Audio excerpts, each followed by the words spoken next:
Hello and welcome to another video and podcast from Fantasy Football Scout. Happy Christmas, everyone. Happy New Year as well. As usual, it's team news time. We've got game week 18. I'm losing track of days as people do in Christmas.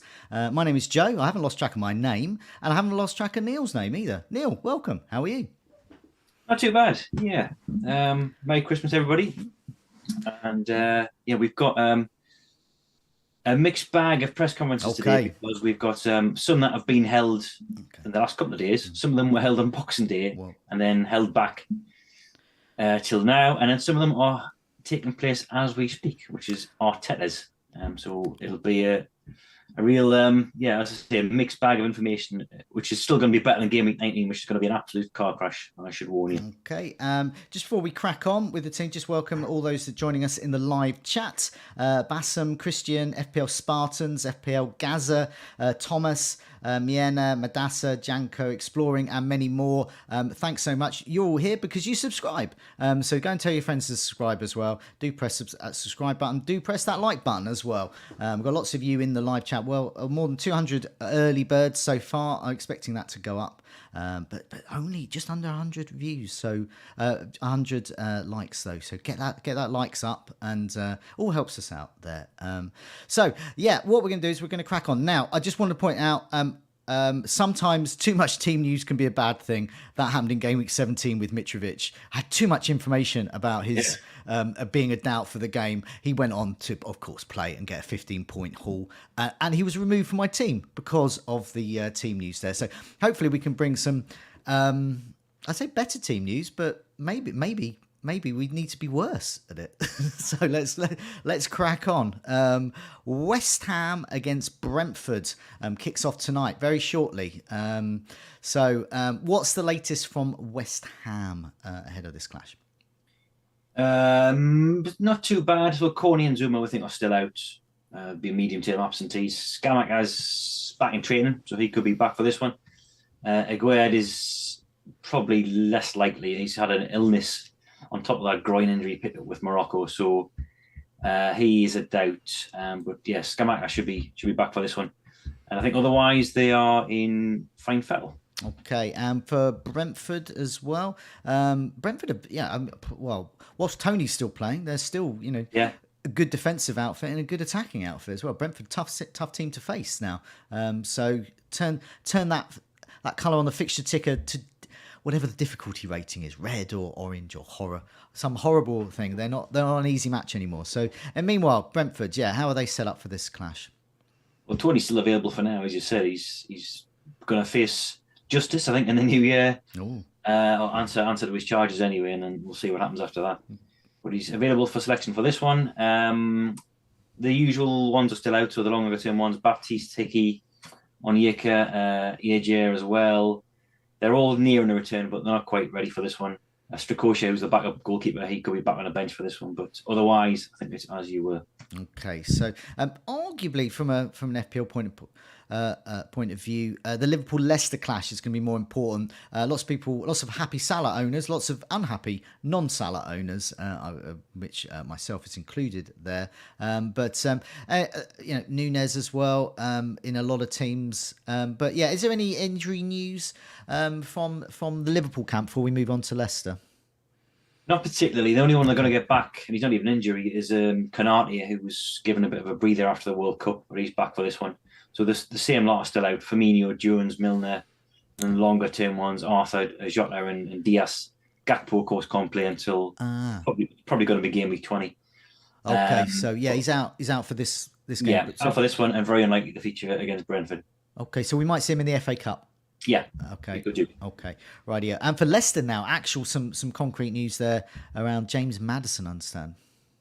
Yes, he's out, and without a clear return date either. It doesn't look like he's going to be in action anytime soon. I think they're seeing consultants at the moment in London on his knee, which he came back from England duty with. So he's out. His replacement in game week 17 is also out. So that's Dennis Pratt. He got a blow to the abdomen, I think, and he's out of this one. On top of that, Justin Bertrand, Pereira still out. Johnny Evans as well, we think, who's got a calf problem. Nothing else new, but that's sort of 6 first teamers down 75. ahead of that Liverpool game. Okay, so it could be good for Liverpool. Although Mo Salah has quite a bad track record against Leicester at home. One of his marginal bogey teams up to now, as Burnley have been. So let's hope that continues as a non-owner. Meanwhile, let's have a look at moving over to Saturday, Wolves against Manchester United. Before we look at Manchester United, what's the latest with Wolves? I saw Podence came off, didn't he, with an injury last match? He did. Yeah, he's fine though. He's going to be all right for this one. And he has Johnny as well. He's back along with Boubacar Traore. They were both in training and had a boxing here. Now they are fit and back involved, which just leaves, I think, 3 long-term injuries: Neto, Chiquinho, and the guy whose name I can't pronounce, the Serbian striker who had 45 minutes before limping off. Let's call him Kalajic. Kalajic, yeah, I think that's his name. Okay, Manchester United. Now they've had a few absentees up to now. Are any coming back? Yeah, who's in? Who's out? Do we have any definites? No definites, because Ten Hag gave his presser after the Nottingham Forest game, and then part of that was embargoed. We've had half of it, and there was nothing really of use in that. The other half is tonight after the deadline. So that's fat use. We have seen Darlow back on the training ground as of the last hour. I think someone posted up a link. Okay. He's been struggling with a hamstring problem after the World Cup, so no clear prognosis on him. The fact that he's back on the grass is good. That means he can't be too far away, but whether this one's a little bit too soon. Sancho looks unlikely. He's got I don't know what's the issue there. Yeah. Fitness seems to be the problem. Martinez could be back as well. Lisandro Martinez, he was obviously absent because of Argentina duty on the 27th, but he's back in training as well. McTominay and Lindelof were ill for that Forest game. I think Lindelof's back in training on top of that, so we're looking pretty good. For United. Okay, so a lot. I know Luke Shaw's having some interest in the transfer market, so a lot of people will be looking there. But it may pay to hold off, because Dalot could be the better option, but he might not play this time. It's questionable, we would say, this time around. But in a week or two, we might see him on the pitch. So just something for people, FPL managers to have a think about there. Bournemouth and Crystal Palace. Now, unfortunately, we don't have that key Nathan Ferguson news that I know people have been getting in for here. So we don't have. I don't have any Crystal Palace news, because there was no press conference from Vieira today or yesterday. Was that right? Yeah, one of the 6 to do their duties after game week 17, and there has been some embargo stuff, but it was of no use. No real team information there. We think that Ferguson's still out along with McCarthy. Of course he is. Yeah, sorry, McArthur. Yeah. Johnson we think's out as well. We know for certain that 2 players won't be playing, and that's the 2 suspended defenders who were red carded against Fulham. That's Mitchell and Tompkins. But Mark Gay is back from his own suspension, so he'll come straight in at centre half. That's good. With Bournemouth as well, as it points out in the tweet that Fantasy Football Scout put out earlier, Gary O'Neil is flagged himself. Yeah, he is. There's been a virus around Bournemouth for a good week or so that it was affecting them before that EFL Cup game against Newcastle, so still having an effect. Mepham hadn't dropped out of that lineup on Boxing Day with illness, or 27th, whenever it was. And of course, O'Neill's affected now. The assistant who took it, the first team coach, Tommy Elphick, said that they were as we were, but then sort of contradicted that by saying there's going to be some late calls on a few players. So we think Neto and Brooks are definitely out. And then Tavernier, Mepham, Frederick, Stanislas, I think they've all got minor injuries or illnesses. And they'll obviously be assessed. But I suspect the majority of our viewers won't care one iota. Okay, right. Yeah. Well, let's move swiftly on, because I know with the Fulham Southampton game, a lot of people will be interested in Mitrovic. Either they own him and they're very happy, they don't own him, they're unhappy and they want to own him, or maybe they're Mitrovic undecided. But nevertheless, Mitrovic's fitness is of interest there. So what has Marco Silva been saying about Mitrovic this time around? Yeah, he's been into his old tricks again by laying seeds of doubt in our mind. Less of a worry this time, though, because he's basically said he's going to start Mitrovic this week. Went on to say that he's not 100% fit yet. It's affecting his recovery in between training, so he's taken more than 1 day to recover in between matches. But they're going to push him through the pain barrier and playing him again against Southampton. So he's not going to have a flag this time. based on those quotes. So if you're in any doubt, then you're probably getting them in. With the double coming up, myself, I'm holding off because of that yellow card situation, and because I've got Pereira anyway, who I can happily play this week. Yeah. But I'm sure for many people that quote will have cemented Mitrovic's place in their sides. Yeah. Apart from him, Cabano, Kazawa, and Solomon are still out, but that's the only ones we're aware of. And just to reiterate for those that may be unaware of the Mitrovic yellow card situation, he is 1 yellow away from a match suspension. He has a double game week coming up in game week 19. So it is very important that he plays both of those matches, but he may not. So if he gets a yellow card in game week 18, he's out game week 19. If he gets a yellow card game week 19, he can't play the second game of that double. So, Mitrovic, an interesting player at the moment. What about Southampton? Yeah, another one whose press conference was earlier in the week. We haven't had much info from, but we do know that McCarthy rolled his ankle, so he could have been challenging Bazunu, I think, based on his form. Walcott, Livramento, Larios were all pre-existing injuries. We've not seen anything to suggest they're back. Romeo Lavia, who's quite an influential midfielder, he is going to be monitored day to day. They're trying not to rush him back.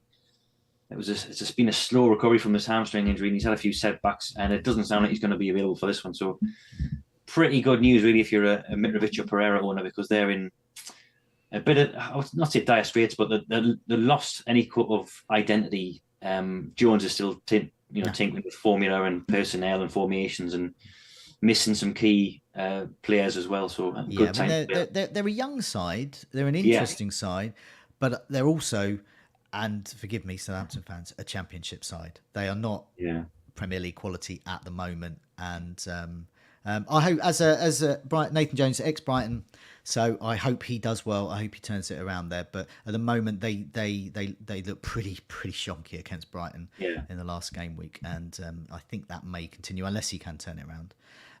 Manchester City, Everton. So, Man City, I mean, what's Pep been saying? I mean, he doesn't say much, and Foden might play, might not play. I mean, have we got any hints about the team sheet? Not from Pep. I mean, what he told us was that Alvarez was still missing for this one. He's on his post-World Cup break, and we think that Diaz is still out as well. So, our predictions are just based on what we think and what fellow Man City fans are assuming. And what I will say is it's a 65-hour turnaround. It's the shortest turnaround, along with Leeds, of any team between game week 17 and 18, which you would think would ordinarily prompt a few changes here and there if it was a normal manager. And of course, Pep isn't normal. No. So I've done the printed lineup. You can go over there and read it on site if you want to see I've put in the reasoning for that. There's a few tactical things like Grealish and Mara starting on the wings in those high-octane games. To control the tempo, and Everton at home, you'd say, is not one of those, but a sluggish team. So there's hope for Foden owners there, I think. Okay. And Alvarez, he's not back yet. No, it'll be New Year before he's back. Right, yeah, okay. So, and you would expect Cancelo to start. I know after the match, Pep was quite bullish about, we need him back. He said that him and Walker. Lewis has been playing the last two League Cup, but I think Cancelo and Foden getting those minutes off the bench, bit of rhythm. Yeah. Hopefully that does bode well for game week 18. Yeah, I would say it's hard to say, 90% sure. I'm as sure as I can be that Cancelo and Foden will play. So I think if you got them, you should feel happy. Everton though, what's Lampard been saying? Calvert-Lewin could be fit again. Yeah, and then not again. He's back for now. Limited time only. Get him while you can. He might not start. I think that's fair to say. He's back in training. He's available for selection. Okay. Lampard coy on whether he would start or not, but I would suggest a game chasing the ball, passed around by Man City, he's probably not the game to be throwing him in. But he's in the squad anyway, as is Cody, who's ineligible on Boxing Day. Mina's the freshed out. He's got a minor low-level hamstring problem I'm going to assess. I think that just leaves Townsend and Garner out. Okay, rightio. Newcastle Leeds. Now the fitness of Callum Wilson will be interesting. Now Eddie Howe, he's a bit of a one, isn't he? He's I know he's your team, Newcastle, but Eddie Howe in these team conferences, he's not very good to us, is he? No, he's not. No, he's definitely, he belongs to that group that contains Pep and Moyes. He's quite slippery. He did say, let me get the exact quote. He said, "Callum's improved. He trained with us yesterday, so he's in a better place." And in the very last line of his press conference, just before the cameras were switched off, he says, "We'll see how he gets to today." And that was obviously before they decide if he makes the squad or not. So my suspicion is that he's possibly involved, but as a substitute. Okay. And then Wood, who's been decent for us in the last couple starts, and then Wilson's brought on. That's just my hunch. Okay. And Wilson's perhaps preserved for that Arsenal game, which is just around the corner. What was that tweet I saw with you today about a Newcastle player who was out of contract and Howe was asked about signing him? What was that about? Yeah, that was Matty Longstaff, who's been on loan. I think it's at Notts County. He's just broken his leg or done his knee or something. It's a really bad injury. So just to rub salt in the wounds, he's contracted up at the end of the season. And Howe said something like, "Oh, we really, really like him as a person." Just dot as a person. Yeah. So we really like. I assume that contract's not getting renewed at the end of the year. Him in a pub quiz. Yeah. Okay. So we're down to one Longstaff. Oh, that's sad. Leeds. Patrick Bamford's. He always appears on the tables, doesn't he? On the expected goals tables. You know, if you search by matches he's actually ever played, he does well on that. But the trouble is, he never plays. And will he play in this one? No, okay. He's not going to play in this one. He's not back in training until like Sunday, Monday, so that rules him out of this ongoing thing like Calvert-Lewin and Ferguson. Apart from that, I think it was pretty good on the team news front. So they got a lot of players back who were yellow flagged for that Man City game. Adams is back as well from this one, from suspension. Mm-hmm. I think that just leaves Sinistera, Dallas, and Archie Gray, who's a youngster, and of course Bamford as well. That's more match fitness. But apart from that, looking good. Marsh talking up the prospect of possibly Somerville coming back in for this one. Harrison as well. Somerville, of course, was in a lot of drafts. I think it's fair to say early on. Looks great in that World Cup. Whenever he plays. Yeah, scored 3-0 before the World Cup break, but then got injured during the break, and of course Fulham got a double as well. So I think he fell by the wayside in terms of budget picks. But he's one to monitor because Leeds fixtures get good pretty quickly. Sam Greenwood, what do we think? Is he going to keep playing in midfield? I don't know, because obviously Adams is back for this one, and the switch to a 4-3-3, which Marsh is doing, does bode well in some respects for Greenwood, because that opens up an extra spot. But they have got Forshaw can play there along with Adams. It's Adams and Rocker, and then +1. Greenwood could be, but he's on set plays. He's on direct free kicks. If he does kneel down a person. Really involved. And I thought, well, was he 4.2? 4.2 striker, and I've seen him in teams, so he could be one to start if you need to. As we'll come to when we come to the Chelsea team news, you might be in need of your subs coming on. Brighton against Arsenal. This could be a bit of breaking news, so I don't know if you can pretend you got like an earpiece straight to Arteta's press conference but we'll go for Brighton first, then we'll come to Arsenal. So Arteta was at 4:00 was his press conference, but with Brighton, De Zerbi was a bit earlier. So what was he saying? Yeah, he's ruled out Webster and Welbeck from this one. Okay. They're a few days away, possibly a bit longer in Webster's case. McAllister's out as well. He's still on these post-World Cup jollies. And Caicedo, a bit of a blow, is suspended for this one. He got booked late on unnecessarily against Southampton. So they're without their first-choice central midfielders, both of them, McAllister and Caicedo. So could be Gilmore coming in, I guess, alongside Gross. So that does, if you do own an Arsenal attacker, that would fill you with a bit more optimism, I think, because Brighton are a tricky customer, but without those two midfielders, certainly gettable, I think. Oh, well, that's good. I own two. So, although it's not good because I'm a Brighton fan, so I hope they fail. So we think Trossard will start up front again as a false nine. Yeah, there's very little that you can do beyond. I've just done the predicted lineup, and outside of the predicted lineup that I've done, not one of the available squad members has started a single league game this season. So we've got players like Lamptey, who's not started, Sarmiento, Undav, Van der Heck or something like that, backup centre half. So there's lots of inexperience on that bench. Not much for De Zerbi to do with available squad members. Arteta, I don't know whether anything's come through to you yet. Yes, there is, Jeff. Yeah, I've got the latest from Arsenal, and Put your finger in your ears. Yeah, I did my best Kamara impression. There we go. It's has there been a team news? Tommy Yasu's fit, so that's the big news coming out of Arsenal. Arteta saying there's nothing new to report, so we're not concerned about anybody, any of the regulars. Right, yeah, okay. We can move swiftly on to Tottenham against Aston Villa. Now, a lot of World Cup involvement there. Are players coming back? Are they going to be fit? When will they come back? So we'll start with Spurs first. I know there was a lot of talk about Romero. Is he going to return? And Bentancur as well, which I know Spurs need. They need him a lot in midfield. So, what's the latest from Spurs? Yeah, mixed news. So Romero is back. Okay. He's available. He's trained. So you would think he comes in for this one after the struggles of Tanganga. Rodrigo, that's Bentancur is a bit more bad news. So he's available from suspension. He was banned for Boxing Day, but he's got this. I think it's a groin problem. Come back from the World Cup with, and Conte says worse than they originally thought. And he needs an MRI scan, so could be out for some time.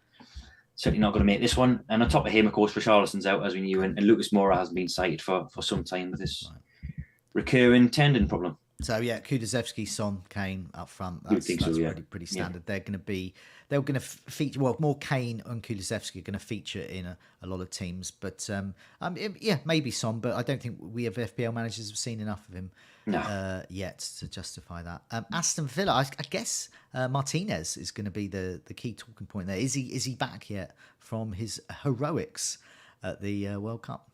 He is. Yeah, he's back on the training ground and. Emery said that he's available physically, and then mentally we're going to have to check. But I would suspect. I think it's New Year's Day this game, so I would think with that extra bit of gap, I'll be pretty confident of him starting. Yeah. Apart from that, I don't think there's anything to report. I think Carlos and Ramsey are the only absentees that we know of, and Matty Cash probably back in for this one as well. He was on the bench against Liverpool, but he'd been away with the World Cup, so maybe he comes back into this one alongside Martinez. Oh, just a good point that has just been made by Miena in the live chat. Kane also on 4 yellows as well. Yes. So yes. He's saying he hopes he doesn't get a yellow there. So just something to be aware of. Good point. And final match, Nottingham Forest against Chelsea. So, I mean, the big news is Chelsea. We usually go for the home team first, but let's go for Chelsea. Just to remind people, what is the latest with Reece James? He's out, but do we know for how long for? Yeah, we do. So this was a Chelsea update on their sites, I think on Boxing Day, the 27th, which has said he's going to be out for 3 to 4 weeks from that point. So that'll probably take him into the FA Cup 4th round break. So whatever that game is after that, beginning of February, it's probably when we'll see him again in FPL. So that's a blow. Everyone's having to sell in this week, including myself. Yeah. Or just keep him benching for a week and let Father Time be our friends and find out more information next week. Yes, if you've got the option to do that and you've got more information ahead of a double game week next week and possibly more double game weeks to come elsewhere that haven't been announced yet, then probably do that. Myself, I've got the option of either selling them or playing one of Dunk or Bueno, which doesn't really appeal to me against Arsenal or Man United. So I'll probably ditch him. Elsewhere, Chelsea, Broja still out, obviously long-term for Fofana and Kante, along with James. Mendy's got this problem with a bone in his abdominal region or in his upper chest, I think they said. I don't know. I'm glad you said that because I think I just put injury on the roundup bit because I couldn't find what his issue was. I think that's right. I think I read from Potter that it was a bone in his upper chest. So I'm not sure what that is. Collarbone or something. So he's a doubt. I don't think he's completely ruled out. Loftus-Cheek and Chilwell were back on the training ground. I saw pictures of them, but again, they've been out for I think the best part of 2 months. So being on the grass is different from being match fit. So I think we're safe with Cucurella for now. Okay, but not too far away. And back definitely are Kovacic and Ziyech. Okay, options on the wing. Yeah, they've been away and in midfield. They've been away in obviously with Morocco and Croatia. Okay. The third place playoff, and now they're back. Right, yeah. Okay, what I'm going to do now, I'm just before I do the team news roundup, just a reminder to everyone: do subscribe, do press that like button. It really helps us out. So, basically, this is just rounding up what we've learned so far. Oh, you've got another. Come on, then. Can I just round you up Forest as well? I forgot about that. No, I do apologise to former Fantasy Football Scout owner Mark there, as Forest fan. I completely forgot about them. So, thank you very much, Neale. Yeah, well, you can take the duo out of the Scoutcast, but you can't take the Scoutcast out of you. A little dig to Mark from afar. Yes, they are. They've got a few problems actually. So Gibbs White and Lingard are two of the regular front three. They're struggling. Okay. Lingard, they're not quite sure what the damage is, if there's any at all, but he came off against United and Gibbs White missed that game. Henderson's back, at least he was ineligible. And then there's long-term ones like Bianconi, Richards, Niakate and Kouyaté, they're all out. And Scarpa can't play until January. Okay, so I'll just quickly run through this roundup. So fit to play Ziyech and Kovacic, so options there for Chelsea on the wings and in midfield. Martinez, the goalkeeper, that is for Villa. He is back, so we expect him to play. Mitrovic will play, not 100% fit, but he'll play and probably get a haul, no doubt. Romero back for Spurs, questionable. Wilson, illness. Mina, hamstring. Martinez, the defender, that is for Manchester United with fitness. And Phillips, fitness. I was tempted to put pies in there, but I've just put fitness to save him. Although he did have a little laugh with the Leeds fan because they said he was too fat to play for them, and he laughed at that. So he's clearly taking it in good spirit. Major doubt, Bella Kotchap, Lavia for Southampton. Gibbs White and Lingard, you just mentioned there as well. Gibbs White with a knock and Lingard with his thigh. And out definitely is James, his knee at Chelsea. Mendy as well with, I've just put injury. You said he's a mate. He could play. It's very doubtful if he's got a bone. I think so. Yeah, floating around his body, and a perfectly healthy, good non-bone floaty goalkeeper to replace him. It's unlikely he'll play. Adja there. Bentancur is out for Spurs. Ramsey's out for Villa. Webster Welbeck out for Brighton. Alvarez. I've just put World Cup there for the reason. There's no tangible reason. Otherwise, he's celebrating the World Cup, winning the World Cup. Richarlison is out with a hamstring still, and Bamford is fitness with Leeds there. So hopefully that rounds everything up then. Thanks so much for joining me, Neale. I know you've got to head off because you've got much more work to do, Fantasy Football Scout, to prepare people for the deadline, which is in a couple of hours. An hour and a half? 6:15, I think, yeah. Okay, rightio. Everyone, get your teams up on your screens and work out what you're going to be doing. I hope we've been of help. Thanks a lot, Neale. Thanks a lot, everyone, for joining us. We'll see you soon for the next video and podcast. Cheers. Thank you. You.